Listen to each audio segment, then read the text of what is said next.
Hello friends, welcome to our channel. சிறடி காசி serial ப்ரோமோவில் சத்யா வந்து வீட்டுக்கு கூட்டிகிட்டு வந்துட்டாங்க. ஹாஸ்பிட்டல்லேருந்து கையில் கட்டு போட்டிருக்கு. ஸோ அதனால் அவங்க அம்மா வந்து எலும்பு சூப்பு வந்து வச்சு கொடுத்து குடிடான்னு சொல்லிகிட்டே இருக்காங்க. இல்லைம்மா போதுமா எனக்கு அப்படிங்கிறாங்க.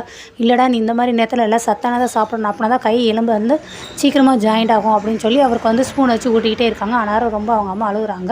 அம்மா ஏமா இப்படி தேவையில்லாமல் அழுதுகிட்டே இருக்கா, அதான் வீட்டிலேருந்து கூட்டிகிட்டு வந்தாச்சுல விடுமா அப்படின்னு அவங்க தங்கச்சி சொல்கிறாங்க. இல்லடி இன்னும் 6 மாதம் ஆகுங்கிறாங்களா, 6 மாதம் வரைக்கும் இப்படியே இவன் வேலை பார்க்காம இப்படியே இருக்காவா, அதை விட படிப்புலாம் எனக்கு போயிடுச்சு பார்த்தியா, பரீட்சை எழுத முடியல, 1 வருஷம் எனக்கு படிப்பு வேஸ்ட்டாக போச்சு, என்ன செய்யன்னு தெரியல, அதுதான் ரொம்ப கவலையாக இருக்குன்னு சொல்லி அவங்க அம்மா அழுகுறாங்க. விடுமா அப்படின்னு சொல்லி அவங்க தங்கச்சி இருங்க பாரு, நீ அழுகிறனால அக்கா பாரு வந்தலேருந்து யார் கூடயும் பேசாமல் அவளும் ரொம்ப அமைதியாக இருக்கா.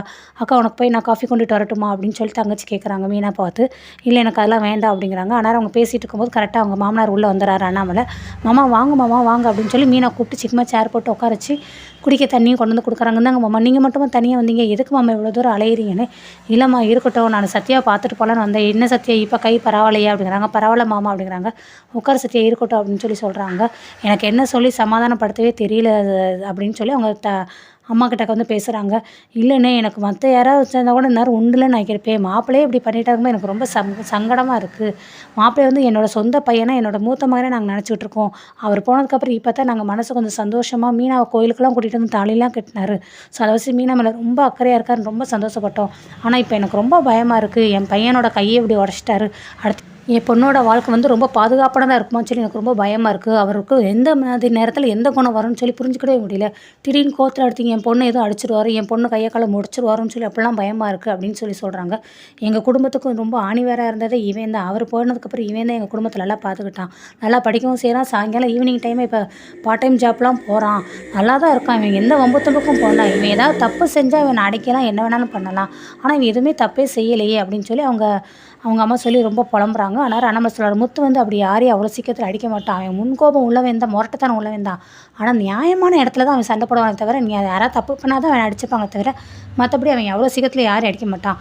ஆனால் இந்த நேரத்தில் இந்த மாதிரி சந்தர்ப்பத்தில் ஏன் அடித்தான்னு எனக்கே புரியலை, என்னென்னு எனக்கே தெரியல, உங்களை எப்படி சமாதானப்படுத்தன்னு எனக்கும் புரிய மாட்டேங்குது, ரொம்ப இது வந்து கஷ்டமான சமயம்தான் அப்படின்னு சொல்லி அவங்க அண்ணாமலை வந்து ரொம்ப சமாதானப்படுத்துகிறாங்க.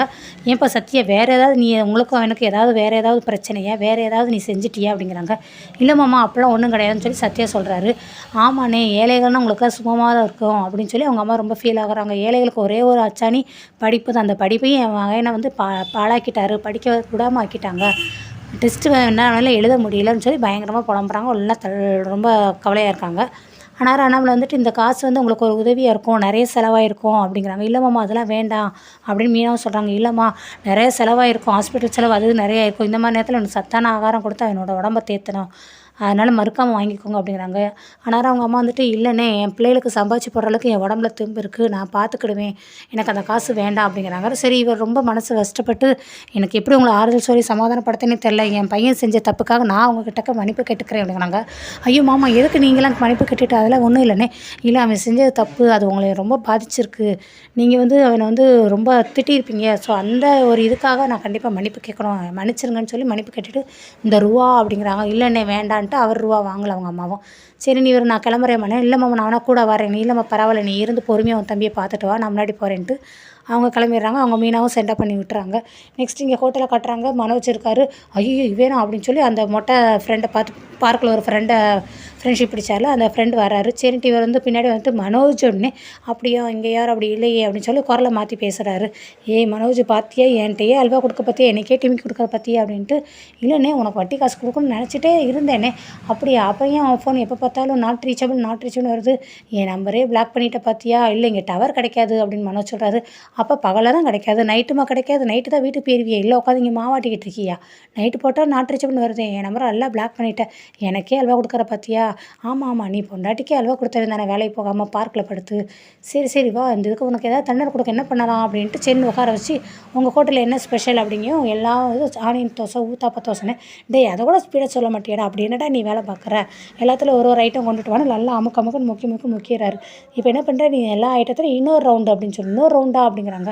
ஆமாம் எல்லாத்தையும் பார்சல் பண்ணி என் பொண்டாட்டிக்கு நான் வீட்டுக்கு வாங்கிட்டு போகணும்ல அப்படிங்கிறாரு. சரின்னு பார்சல் பண்ணி கொடுத்துறாரு. கையில் ஒரு பேப்பர் கொடுக்குறாரு. என்ன இது அப்படின்னு, பில்லு நான் கூட டிஷ்யூ பேப்பர் நினச்சேன் அப்படின்ட்டு எவ்வளோ பில் ஆச்சுன்னா 1650 அப்படிங்கிறாங்க. சரி அப்படின்ட்டு அந்த பில்லை வாங்கி இதெல்லாம் தண்ணியில் நனைச்சி அந்த டேபிள் மேலே ஒட்டிடுறாரு. இப்போ நீ என்ன பண்ணுற, இந்த பில்லை வந்து அப்படியே கிழிக்காமல் எடுத்துகிட்டு வந்து கொடுக்குறேன்ட்டு அப்படியே இந்த ஹோட்டலை விட்டு வெளியேறாரு. நீ என்னை வந்து சுத்த விட்டில, அலைய விட்டில, நான் வந்து நிறைய இடத்துல வந்து கடன் கொடுத்துருக்கேன், வக்கீலுக்கு கொடுத்துருக்கேன், போலீஸுக்கு கொடுத்துருக்கேன், லாயர் கொடுத்துருக்கேன், எல்லாருமே என்கிட்ட கடன் வாங்கியிருக்காங்க. ஸோ அவங்க மூலமாக தான் உன்னோட ஃபோன் நம்பர் வச்சு ட்ரேஸ் பண்ணி நீ இந்த ஏரியாவில் தான் இருக்கங்கிறத நான் கண்டுபிடிச்சேன். எனக்கே டிமி கொடுக்கலாம் நினைக்காத அப்படின்னு. இல்லை இல்லை பிரதர், நான் வந்து கண்டிப்பாக ரூபா கொடுத்துருவேன். நீ முந்தியே கொடுக்க மாட்டேன், இப்போ எப்படி இருப்பியாங்கோ? சரி என்ன பண்ணுவியோ எது பண்ணுவியோ, இந்த பில்லை நீ கேட்டிரு, சீக்கிரமாக காலங்காலத்தில் வட்டியோட ரூபா அசல் ரூபா எல்லாத்தையும் சேர்த்து கொடுக்குற வழியை பண்ணிட்டு அவர் போயிடுறாரு.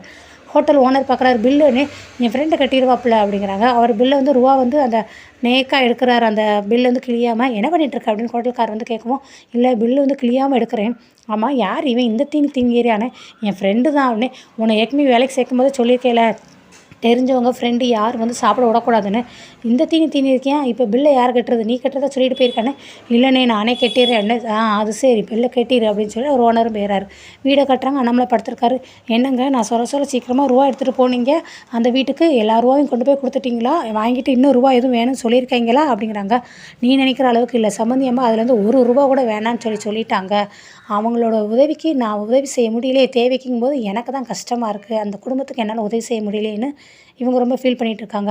ஆமாம், அந்த முத்து பையன் தானே கையை உடச்சி விட்டியா அப்படின்னு சொல்லி இவங்க வந்து ரொம்ப திட்டிகிட்டு இருக்காங்க. கரெக்டாக மீனா உள்ளே வராங்க.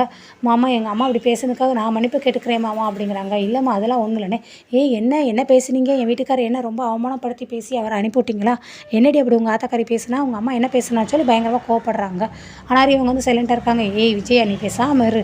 அவங்க வந்து கோவத்தில் ஏதாவது வார்த்தைகள் விடுவாங்க, ஆனால் அவங்களோட குடும்பத்துக்கு உதவி செய்ய முடியலன்னு எனக்கு ரொம்ப மனசு கஷ்டமாக இருக்குது அப்படின்னு சொல்லி இவங்க பேசிகிட்டு இருக்காங்க. அதெல்லாம் விடுமா, நீ அதெல்லாம் எதுவும் நினைக்கல நான் சொல்லி மீனாட்ட பேசுகிறாங்க. கரெக்டாக முத்தும் வராரு அந்த நேரத்தில். வரும்போது டேய் முத்து நில்லுடா அப்படிங்கிறாங்க. என்னப்பான்னு, நீங்கள் கொஞ்சம் வா அப்படின்னு சொல்லி கொஞ்சம் தனியாக கூட்டிகிட்டு போகிறாரு. அனாரும் மீனை பார்த்துட்டு நில்லுடி, எதுக்கு இப்போ முத்து உங்கள் மாமா தனியாக கூட்டிகிட்டு போகிறாரு அப்படிங்கிறாங்க. அது எனக்கு என்ன தெரியும், நீங்கள் அதை டேரெக்டாக மாமாட்டே கேளுங்களே அப்படிங்கிறாங்க. பேசு இப்போ வாயில் உனக்கு ரொம்ப அதிகமாக தான் போச்சு. இப்போ தான் உன் புருஷனை வந்து கைக்குள்ளே போட்டேன், ஆனால் பார்த்தியில் அவங்க 2 பேருக்குள்ள எப்படி சண்டை வந்துச்சுன்னு. உன் தம்பி கையை உடச்சிருக்கான், அடுத்து உன் கை தான், வச்சுக்கோ, அவன் எப்போ எப்படி மாறுவான்னு யாருக்கும் தெரியாது அப்படிங்கிறாங்க. சரின்னு மீன் யாராலும் உள்ளே வந்து போயிடுறாங்க காஃபி ஏதோ சம்திங் போடுறதுக்கு. அவங்க அப்பா வந்து உள்ளே வந்து அவரை முத்து வந்து பேசிகிட்டு இருக்காங்க. டேய் நீ சொல்கிறா, நீ எந்த ஒரு இஷ்யூக்கும் நீ அவ்வளோ சீக்கிரத்தில் கோவப்பட மாட்டாங்க, நீ கோவப்பட்டால் கரெக்டாக தான் இருக்கும். எதுக்காக அவன் தம்பி கையை உடச்ச, என்ன ரீசன், அதுக்கு என்ன காரணம் அப்படிங்கன்னு அவங்க அப்பா வந்து முத்துவை பார்த்து கேட்குறாங்க. அவர் சைலண்ட்டாகவே இருக்கார். டேய் நீ சொன்னாதான்டா எனக்கு தெரியும் எதுக்காக அவன் கையை உடச்ச அப்படிங்கிறாங்க. இப்போ அவன் செஞ்சதுக்கு இதெல்லாம் இன்னும் கம்மி தான்ப்பா அப்படின்னு சொல்லி அவர் பயங்கரமாக கோவப்படுறாரு. கரெக்டானார் மீனா வந்து காஃபி கொண்டுட்டு வர்ற கதவு கிட்டக்க வர்றாங்க. ஆனால் பட் கதவை வந்து திறக்காமல் அப்படியே வெயிட் பண்ணிக்கிட்டே இருக்காங்க கதவில். ஸோ இந்த இடத்துல வந்து முத்து வந்து அவரோட உண்மையை சொல்லுவாரா, அவங்க அப்பட்டாக்கா சொல்ல மாட்டாரா? ஸோ மீனாவுக்கு அந்த உண்மை வெளிப்படுமா அப்படிங்கிறத நம்ம பொறுத்திருந்து பார்ப்போம். ஸோ மறக்காமல் உங்களுடைய சப்போர்ட்டை தெரிவிங்க. தேங்க்யூ.